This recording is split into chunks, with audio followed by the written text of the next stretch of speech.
So the news is full of stories about the hacked Ashley Madison website.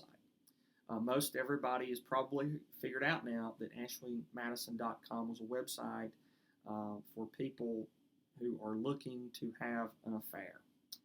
And it was hacked.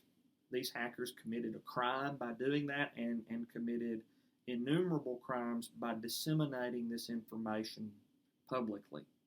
And some of that information included credit card information. And so you have state and federal laws that have been violated. And if the people that hacked this site and released this information are ever found and arrested, they're going to spend a lot of time in prison. So with that out of the way, though, a lot of people are looking through this data.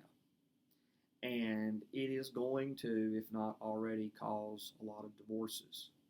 So how does the Ashley Madison information come into play under Alabama divorce law? Well, really and truly, it's not going to have much effect in the courtroom at all. No one is going to be able to properly introduce a page of this data into court because it's hearsay.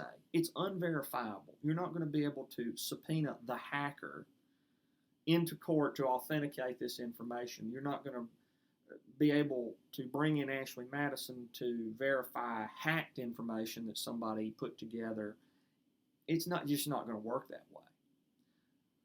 What is happening is that people are finding the names of spouses on this data, and it's causing the breakdown in marriages. And if you're in a divorce case and you're answering discovery, or you're in a trial and you're asked the question, did you have an Ashley Madison account?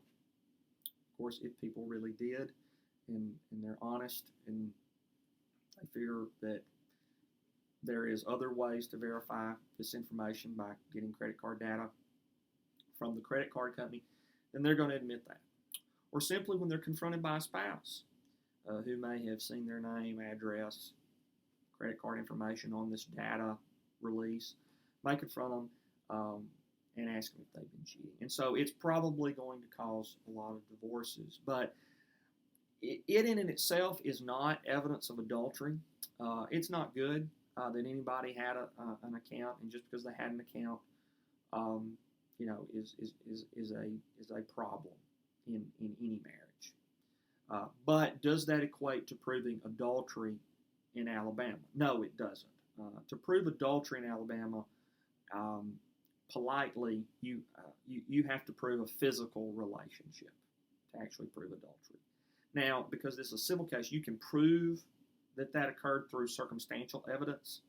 You don't have to have a video, but still, you've got to have enough circumstantial evidence to convince a judge. Well, let's say that you take this Ashley Madison data, and you confront your spouse, or you hire a private investigator, you do the things, and you find substantial evidence that would convince a court, and you can prove adultery, or they admit to it.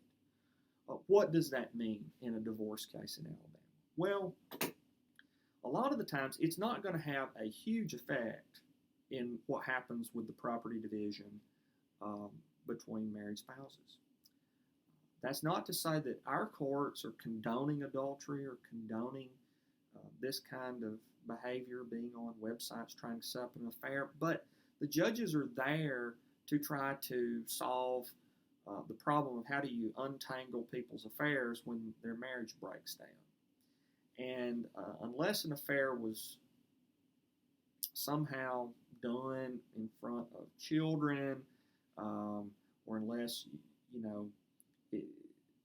you had really egregious conduct, it's not going to move that needle in terms of where the property division occurs too much. It will have an effect if you can prove adultery. It will have an effect with most judges, assuming that the other side has not committed any type of misconduct.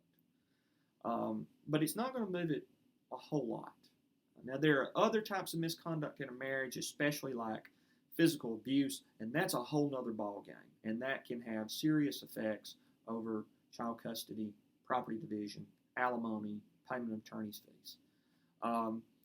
But the important thing for people to remember is that you never want to be in a divorce case if you don't have to be.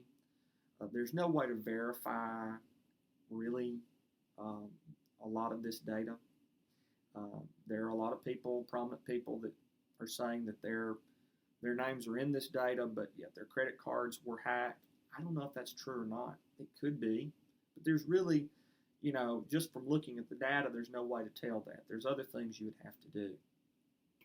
But the news media is full of stories now about suicides, about public shaming.